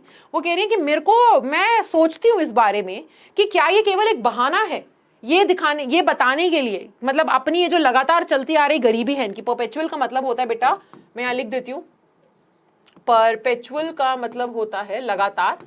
ठीक है, सो ये लगातार चलती आ रही इनके परिवार में ये जो गरीबी है ना, तो इस गरीबी से बचने के लिए बच्चों को होता है ना कि आप समझ रहे हो, हमने कितनी कहानियां देखी हैं जहाँ पे, जैसे कि मैंने अभी बताया कि हम लोग तो 3 समय का खाना खाते हैं, लेकिन अगर जो बच्चा 1 टाइम का खाना खाता है तो उसको ये बताने के लिए कि हम गरीब हैं, हम अफोर्ड नहीं कर सकते, क्या बोल दिया जाता है कि बेटा यही है, ये इतना ही खाना खाते हैं, यही होता है दिन का 1 टाइम का खाना, यही नियम है जिंदगी का। तो इन बच्चों को ना वो जो इनकी चलती आ रही गरीबी है ना, इस गरीबी से छुटकारा पाने के लिए बच्चों को ये बहाना दे दिया गया है कि ये हमारा रिवाज है नंगे पैर घूमना, जबकि ऐसा कुछ नहीं है ना। वो अफोर्ड ही नहीं कर सकते, बट कहीं ना कहीं शायद उन्हें फैमिली में या फिर उनको आसपास में ऐसा सिखा दिया गया है कि रिवाज है, नंगे पैर ही घूमा जाता है। ठीक है, I remember a story a man from Udupi once told me. वो कह रही है कि मुझे ना एक कहानी याद है जो मुझे एक आदमी ने बताई थी जो उडुपी से था। As a young boy he would go to school past an old temple. वो कह रहे हैं एक छोटे बच्चा जब वो था उस टाइम पर वो अपने स्कूल जाया करता था एक मंदिर के सामने से। अब उस मंदिर में क्या था, his father was a priest. So वो बता रही हैं कि एक आदमी, I remember a story a man from Udupi once told me. Udupi से जो आदमी था उसने कहानी बताई थी अनीस को। वो कहानी वो हमें बता रही है कि ये एक छोटा एक बच्चा था जो स्कूल जाता था, है ना, और एक पुराने मंदिर के सामने से गुजरता था। उस मंदिर में उसके पापा पुजारी थे। He would stop briefly at the temple and pray for a pair of shoes. और वो क्या करता, वो बच्चा ना बस ऐसे थोड़ी देर के लिए टेम्पल के सामने, मंदिर के सामने रुक जाता और प्रार्थना करता कि भगवान मुझे ना एक जोड़ी जूते दे देना, मेरे पैरों में मेरे को जूते दिलवा दो, है ना। हम जैसे भगवान से प्रे करते हैं कि भगवान हमें ये दिलवा दो वो दिलवा दो, तो वो बच्चा सोचो किस चीज़ के लिए प्रे करता था। उसके पापा वहाँ पुजारी थे, वो स्कूल जाते जाते बस रोज प्रार्थना कर रहा था कि भगवान जी मेरे को बस एक जोड़ी जूते दे दीजिए। 30 साल बाद, 30 years later, I visited his town and the temple, which was now drowned in an air of desolation, है ना, in the backyard where lived the new priest, there were red and white plastic chairs. अब वो बता रही हैं कि 30 साल बाद जब वापस उस टाउन, उस गांव, उस शहर जब वापस गए, है ना, और जब जाकर के उस मंदिर में देखा तो वो मंदिर क्या है, वो वीराना सा हो चुका है। Drowned in the air of desolation का मतलब क्या होता है बेटा, वीराना, एकदम कैसा, वीराना। ठीक है, डिसोलेशन, सुनसान कह सकते हो। ठीक है, ये मीनिंग होता है। सो वो बता रही कि 30 साल बाद जब मैं गई, अब वो वैसे भी पुराना मंदिर था, 30 साल बाद गए, वो मंदिर क्या मंदिर नहीं रहा था, अब वो एकदम सुनसान पड़ा था। ठीक है, अब वो कह रहे कि बैकयार्ड, पिछवाड़े में बैकयार्ड यानी कि वो जो मंदिर का पीछे का आंगन था, है ना, वहां पर where lived the new priest, वहां पर अब एक नया कौन रहता था, एक नए आप कह सकते हो पंडित रहते थे, है ना। There were red and white plastic chairs, वहां पर रेड और व्हाइट कलर के प्लास्टिक चेयर्स थे। A young boy dressed in a grey uniform, और एक छोटा बच्चा था जिसने ग्रे कलर की यूनिफॉर्म पहन रखी थी, उसने सॉक्स पहन रखे थे और शूज पहन रखे थे। Arrived painting and through his school bag on a folding bed. तो बता रही पैंटिंग यानी कि हाफते हुए, हम जैसे तेजी से भाग करके आए तो हम ऐसे जाते ना, ऐसे सांस चढ़ जाती है हमारी, हाँ, इसको हम पैंटिंग बोलते हैं, जब आप हाफने लग जाओ, जब आपकी सांस चढ़ जाए। तो वो यही बता रही है कि 30 साल बाद जब मैं वापस गई, वो मंदिर जो था वो पूरा का पूरा सुनसान पड़ चुका था। उस मंदिर के पीछे के आंगन में क्या हुआ, वहां पर ना एक नए अब पुजारी रहते थे और वहां पे रेड और व्हाइट कलर की प्लास्टिक चेयर थी। एक बच्चा जिसने ग्रे कलर की यूनिफॉर्म पहनी थी, सॉक्स पहने हुए थे, जूते पहने हुए थे, वो हाफते हुए वहां आया, उसने अपना स्कूल का बैग जो है फोल्डिंग बेड पे फेंका। ठीक है, looking at the boy I remember the prayer another boy had made to the goddess when he had finally got a pair of shoes, है ना। और वो कह रही हैं कि उस बच्चे को देख करके मुझे उस बच्चे की याद आ गई। किस बच्चे की याद आ गई? लुकिंग एट द बॉय, वो जो बच्चा हाफते हुए आया ग्रे यूनिफॉर्म में, उसको 30 साल बाद उस बच्चे को देख करके उस पुराने बच्चे की याद आ गई जो क्या करता था, जो देवी माँ से प्रार्थना करता था, है ना, डेली के उसे जूते मिल जाए। और जब उसे मिल गए तो उसने क्या बोला? Let me never lose them, कि मैं इन्हें कभी ना खोऊं, इन जूतों को मैं कभी भी ना खोऊं। The goddess had granted his prayer, young boys like the son of the priest now wore shoes. वो कह रही है कि क्या है, उन देवी माँ ने उनकी प्रार्थना पूरी करी है, ठीक है। यंग बॉयज, ऐसे छोटे बच्चे जैसे कि हमारे उन पुजारी के बच्चे हैं, उन्होंने अब नए जूते पहन रखे थे, मतलब आप ये कह सकते हो उन्होंने अब जूते पहन रखे थे, है ना। तो एक बच्चा जो है, आप समझ रहे हो कि एक बच्चा डेली वहां पे प्रार्थना करता था कि भगवान जी मेरे को बस जूते दिलवा दो, मेरे को बस जूते चाहिए, एक जोड़ी जूते मेरे को मिल जाने चाहिए। और आज से 30 साल बाद हम वहीं पर गए हैं, वहां पे अब दूसरा पुजारी रहता है, लेकिन उनके बच्चों के पैरों में जूते हैं। सो यहाँ पे आप कह रहे हो कि एक बच्चे की प्रार्थना थी, जो सिर्फ ये प्रार्थना करता था कि मुझे जूते मिल जाए, और वो मिल गए ना, मैं कभी जिंदगी में नहीं खाऊंगा, बहुत अच्छे से रखूंगा। आप सोच रहे हो, बेसिक नेसेसिटी, रोटी कपड़ा मकान, है ना। हम तो इकोनॉमिक्स के स्टूडेंट हैं यार, हमसे अच्छे से कौन जानता है इस चीजों को। हाँ, मतलब मैं भी इकोनॉमिक्स की स्टूडेंट हूँ, मैंने भी कॉमर्स ही किया है। कहीं कोई बोले कि मैम आप कब से इस कैटेगरी में आ गए, मैं भी इसी वही से हूँ।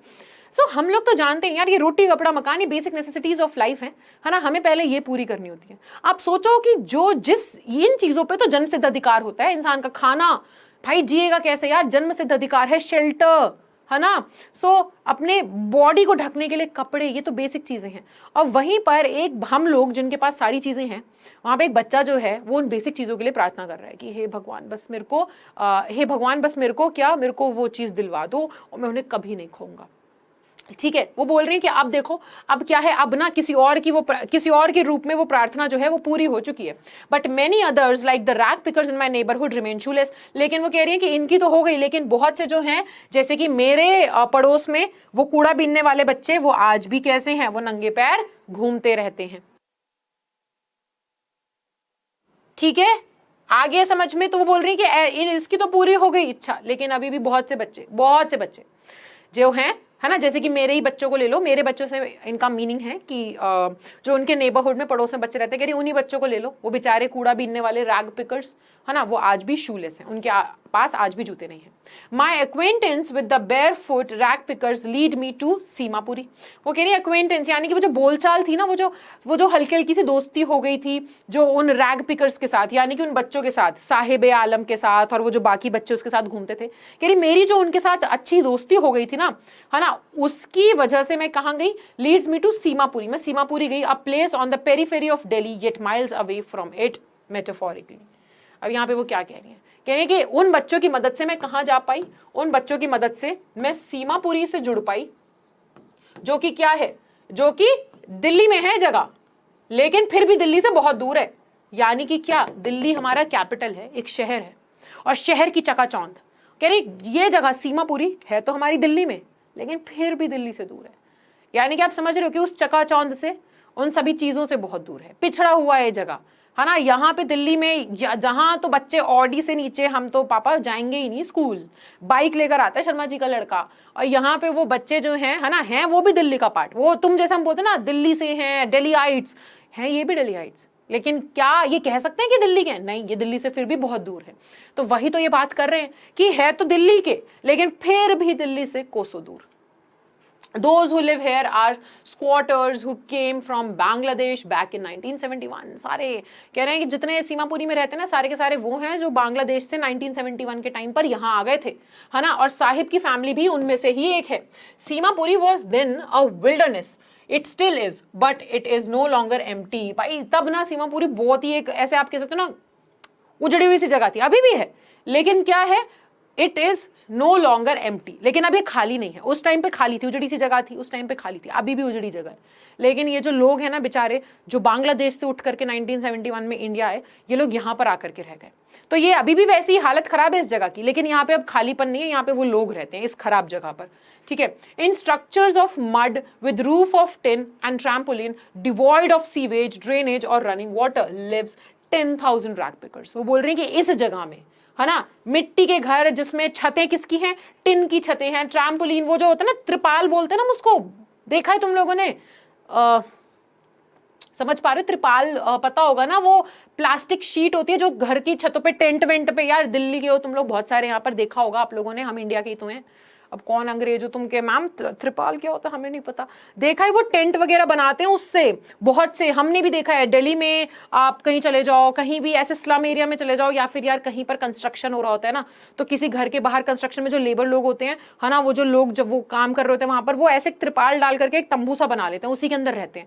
वही घर बता रहे हैं कि ये जगह पर क्या है, मिट्टी के बने घर हैं, है ना, टिन की छतें या वो ट्रैम्पोलिन वाली वो त्रिपाल की छतें हैं, और डिवॉइड यानी कि बहुत दूर है, इनको सीवेज तक नहीं मिलता, है ना, इन्हें वहां पर प्रॉपर ड्रेनेज, रनिंग वाटर, पानी नहीं आता, सीवेज नहीं है वहां पर, प्रॉपर नालियां नहीं है, ड्रेनेज नहीं है वहां पर प्रॉपर, और ऐसी हालत में 10,000 रैग पिकर्स रह रहे हैं वहां पे, सोचो कितने परिवार रह रहे हैं वहां पर ऐसी जगह में।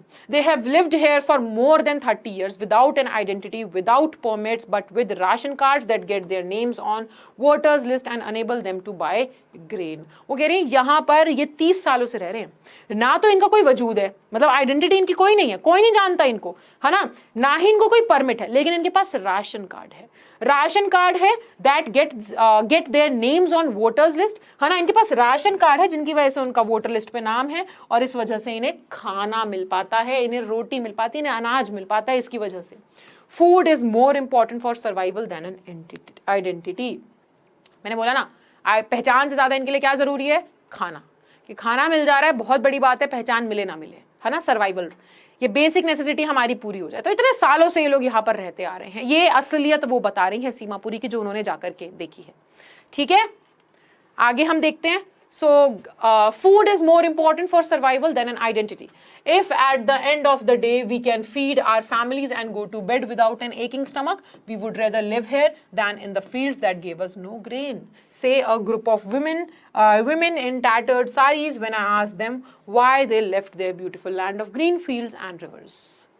So अब वो हालात बता रही हैं आपको, और ये रियलिटी है, ऐसा नहीं कि कोई मनगढ़ंत कहानी है। सीमापुरी जो पूरा ये बता रही हैं, इट इज अ रियलिटी, वो आपके सामने रख रही हैं। वो कह रही है कि ये जो यहाँ पे परिवार रह रहे हैं ना इतने सारे, उनके लिए क्या है, हमारी पहचान है नहीं है कोई फर्क नहीं पड़ता, हमें बाकी चीजें मिल रही है कोई फर्क नहीं पड़ता, खाना मिल रहा है ना, रोटी है ना, चाहे तंबू की छत है, चाहे त्रिपाल की छत है, या चाहे टिन की छत है, सर छुपाने को छत है ना, मौसम से बचाने को छत है, पेट में खाना जा रहा है ना, शरीर को ढकने के लिए कपड़े हैं, इतना हमारे लिए काफी है। सो जो बेसिक नेसेसिटीज जो है लाइफ को, एक इंसान को जीने के लिए जो चीजें चाहिए, है ना, वो बेसिक चीजें इनको मिल रही है ना, ये कह रहे हैं उतने में हम काफी हैं, उतने में हम खुश हैं, हमें और कोई चीज नहीं चाहिए। ठीक है, अब वो बोल रही हैं कि ये जो खाना है वो इनके सर्वाइवल के लिए ज्यादा जरूरी है ना, आइडेंटिटी से ज्यादा जरूरी है। वो कह रही है if at the end of the day, अब वहां पर अनीस ने क्या करा, बहुत सी औरतों से पूछा कि आप यहाँ पर अपने ढाका को, अपने हरे भरे मैदानों को, अपने घरों को, अपने सभी खेतों को छोड़ करके यहाँ क्यों आ गए। तो वो औरतें क्या कह रही हैं, वो कह रही है कि दिन के आखिर में अगर हम पेट भर के हमारे परिवार को खाना दे पा रहे हैं, और हम खाना खा पा रहे हैं, और हम बिना दुखते हुए पेट के, है ना, मतलब वो खाली पेट, भूखे पेट, उस रोते हुए पेट से हमें सोना नहीं पड़ रहा, हम भर पेट जो है ना सोने जा पा रहे हैं, तो ये सबसे अच्छा है। वहां रहने से बेहतर है कि यहीं पर हम रह लें। सीमापुरी आप समझ रहे हो कि कोई ऐसी हरी भरी सुंदर सी जगह नहीं है, बेहाल जगह है वो, और उस जगह में ये लोग रह रहे हैं और जैसे तैसे रह रहे हैं। बस क्या है, वो पहले भी ऐसी उबड़ खाबड़ सी, वो पहले भी ऐसी बंजर सी जगह थी, आज भी ऐसी बंजर सी जगह है। बस क्या है, पहले भीड़ नहीं थी, आज भीड़ है। वो वहां पे वो सारे के सारे लोग आकर के रह गए, और वो यही समझा रहे हैं कि भाई रात को सोने से पहले भरपेट ऐसे पेट में खाना चला जाता है ना, नींद सोने, मतलब वो रोते रोते तो नहीं सोना पड़ता, बच्चे हैं, परिवार जो है वो खाना खा करके सोता है, दुखते पेट के साथ तो नहीं सोता। ये बहुत अच्छा है उस हालात से, उन हरे भरे मैदानों से और उन नदियों से बहुत अच्छे है। फिर ये है ना, उसका हम क्या करेंगे, उन मैदानों का क्या करें जो हमें खाना नहीं दे सकते। यहाँ पर बेशक हमारे पास मैदान नहीं, नदी नहीं, पानी नहीं हमारे पास रहने को, है ना, ढंग के घर नहीं, बेशक हमारे पास ड्रेनेज नहीं, सीवेज नहीं, रनिंग वाटर नहीं, बट खाना मिल रहा है, अच्छे से सो पा रहे हैं, इतना ही हमारे लिए काफी। तो बेसिक सर्वाइवल के लिए फाइट है यहाँ पर, अगर आप समझो तो।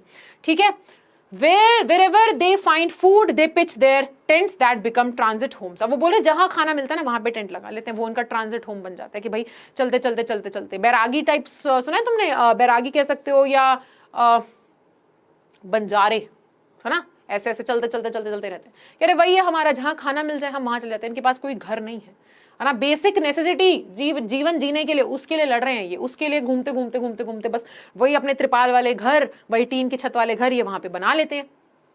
Children grow up in them becoming partners in survival. वो बोल रहे हैं क्या है, चिल्ड्रंस भी जो बच्चे हैं वो उन्हीं में बड़े होते हैं, और क्या है अल्टीमेटली ये बच्चे भी बड़े होकर के ना वही उसी हालात में पैदा हुए हैं, उसी हालात में बेचारे उनकी डेथ भी वहीं हो जाती है, और वो कहीं ना कहीं बचपन में ही, आप समझ रहे हो ना, अपने सर्वाइवल की फाइट लड़ रहे होते हैं। सो उनका बचपन कैसे रह गया, उनका तो सर्वाइवल की फाइट है, और उन्हें बचपन में पैदा हो गए हैं तब से लड़ना है, फिर तो क्या ही बचपन क्या ही जवानी, कुछ भी नहीं है, सब कुछ बराबर ही है। And survival in Seemapuri means rag picking, और सीमापुरी में रहने का मतलब है कचरा बिनना, आप इसके अलावा वहां कुछ नहीं कर सकते, बेकार जगह है भाई, ठीक है।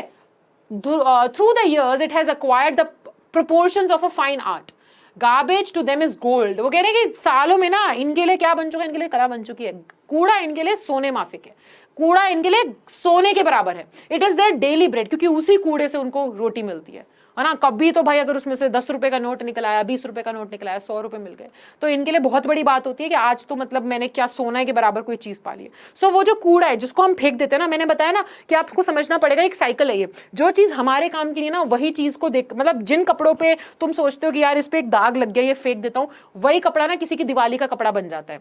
वो एक बच्चा उस कपड़े को पा करके इतना खुश हो जाता है कि वो दिवाली पे पहनेगा कि अरे उसके लिए वो नए बराबर है जो तुमने एक बारी पहन करके फेंक दिया, या जो तुमने 100 बारी पहन करके फेंक दिया।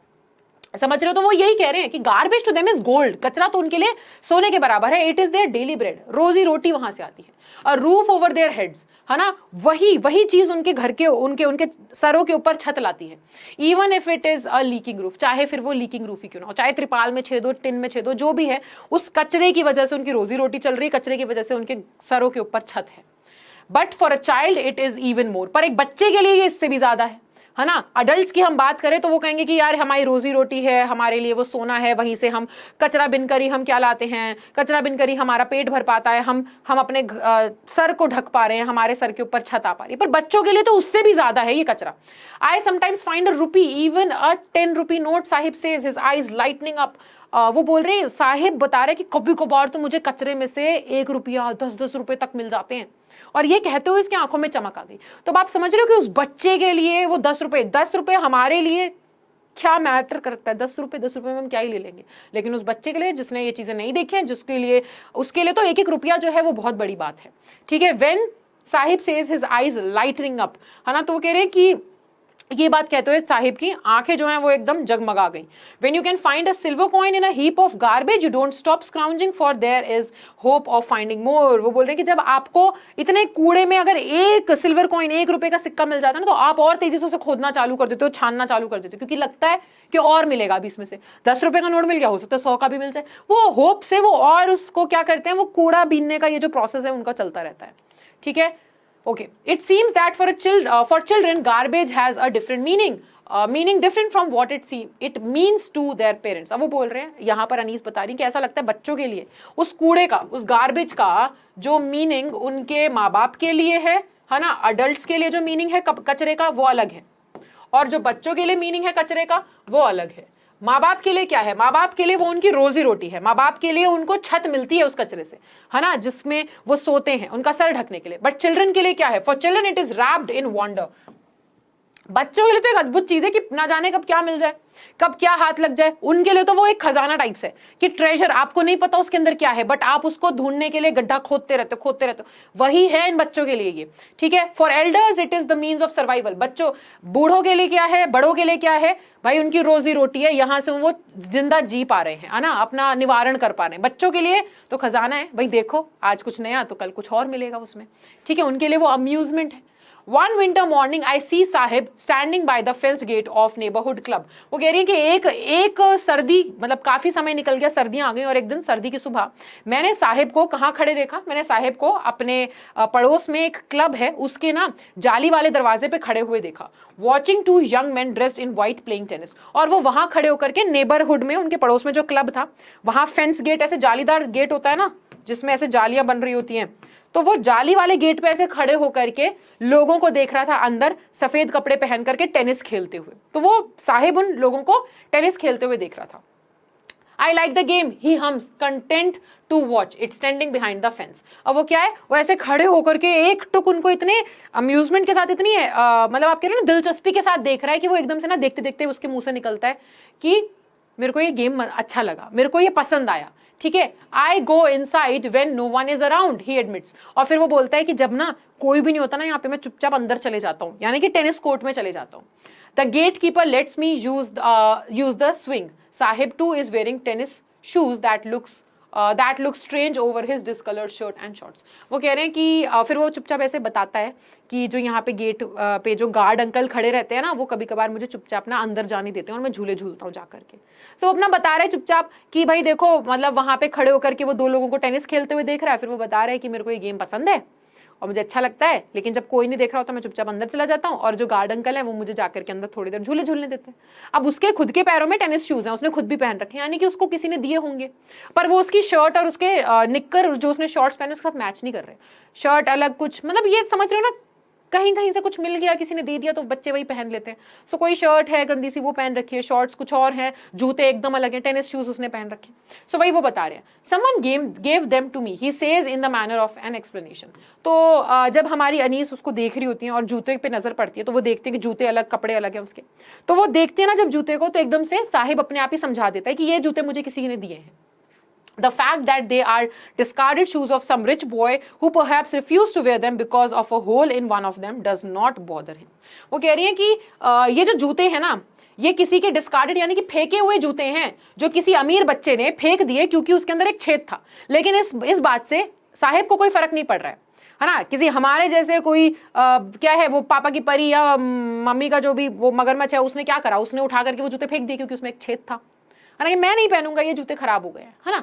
लेकिन वही जूते साहिब के लिए कितने ज्यादा, मतलब आप समझ रहे हो, साहिब के लिए तो वो तो मतलब वाओ मेरे पास जूते आ गए। जितनी एक्साइटमेंट हमें नए जूतों से होती ना, उतनी मेरे को लगता है उससे भी ज्यादा एक्साइटमेंट साहिब को फील हुई थी। तो उसे इस बात से फर्क भी नहीं पड़ता कि किसी ने ये फेंक दिए क्योंकि इसके अंदर छेद है, वो तो बड़े अच्छे से उनको पहन करके घूम रहा है, ठीक है। ओके देखो, for one who has walked barefoot even shoes with a hole is a dream come true. वो कह रहे हैं कि एक इंसान जिसने अपनी जिंदगी में नंगे पैर घूमा है, उसके लिए तो छेद वाले जूते भी ऐसे मानो जैसे सपना सच हो गया, उसके लिए तो वो उसकी कीमत ही अलग होती है भाई, है कि नहीं। But the game is watching so intently, but the game he is watching so intently is out of his reach. वो कह रही है लेकिन जो गेम वो इतनी ज्यादा दिलचस्पी के साथ, इतने ज्यादा इंटरेस्ट के साथ देख रहा है ना, वो गेम इसके पहुंच के बाहर है। दिस मॉर्निंग, इस सुबह, Sahib is on his way to the milk booth. अब इस सुबह क्या है, इस सुबह साहिब सुबह सुबह दूध की डेयरी के पास जा रहा है, ठीक है। In his hand is a steel canister, और वो कह रही है उसके हाथ में एक स्टील का कनस्तर है ना। देखा होगा आप लोगों ने, वो क्या होता है, वो ऐसे डोलची टाइप्स, हमारे घर में तो यही बोलते हैं, देखो ऐसे होता है ना, स्टील का एक बर्तन जिसमें आप दूध इकट्ठा करने के लिए जाते हो, दूध लेने के लिए जाते हो मदर डेयरी या फिर किसी दूध वाले के पास। तो वो यही कह रहे हैं कि इस सुबह मैंने क्या देखा कि साहिब जो है वो दूध वाले के पास जा रहा था, मिल्क बूथ पर दूध लेने के लिए, उसके हाथ में एक स्टील का कनस्तर है, ठीक है। और लास्ट में वो बोलती हैं कि I now work in a tea stall down the road. अब क्या है, अब जब वो दोबारा से टकरा गया हमारी राइटर अनीस से, तो साहिब ने क्या बताया, साहिब ने कहा कि अब ना मैं ना एक टी स्टॉल, एक चाय की ठेली पर आप कह सकते हो काम करता हूं, जो वहां पर है। उसने ऐसे दूर में पॉइंट आउट करके दिखाया कि जो वहां पर है ना, उधर सड़क के नीचे उस वाली चाय की ठेली पे मैं काम करता हूं। अब I am paid 800 rupees and all my meals. वो कह रहे हैं वहां पे मुझे 800 रुपए मिलते हैं और मेरे को, है ना, दिन भर का खाना भी वही खिला देते हैं। Does he like the job, I ask. अब क्या है, अब वो अनीस जो बोल रही है वो कह रही है कि मैंने ना साहिब से पूछा कि बेटा तुमको वो नौकरी पसंद है कि नहीं। His face I see has lost the carefree look। वो कह रही है लेकिन ना जब मैंने उसका चेहरा देखा, उसके चेहरे पे वो जो पहले केयर फ्री लुक था ना, वो अब खो चुका है। यानी कि वो बच्चा है, लेकिन अब देखो चाइल्ड लेबर में उसे पुश कर दिया गया। पहले तो वो अपना, है ना, दोस्तों के साथ इधर उधर घूमता रहता था, हू हल्ला करते हुए, कचरा बीनते हुए। लेकिन अब जब उसके ऊपर रिस्पॉन्सिबिलिटीज आई, घर की हालत खराब हुई होगी, या माँ बाप ने सोचा होगा बड़ा हो गया इसे कहीं पे काम करने भेज देते हैं, तो क्या हुआ कि वो जो उसके बचपन का फेज था, है ना, वो अब यही बहुत जल्दी खत्म हो गया और वो उसको एंजॉय भी नहीं कर पाया ढंग से, है ना। पहले भी ऐसे ही कामों में था, अब उसे और इस काम में झोंक दें कि अब वो टी स्टॉल पे, चाय की उस रेडी पे काम करता है, 800 रुपए मिल रहे हैं, खाना मिल रहा है वहां पर। अब उसके चेहरे का वो केयर फ्री लुक, है ना, वो अब खो चुका है कहीं।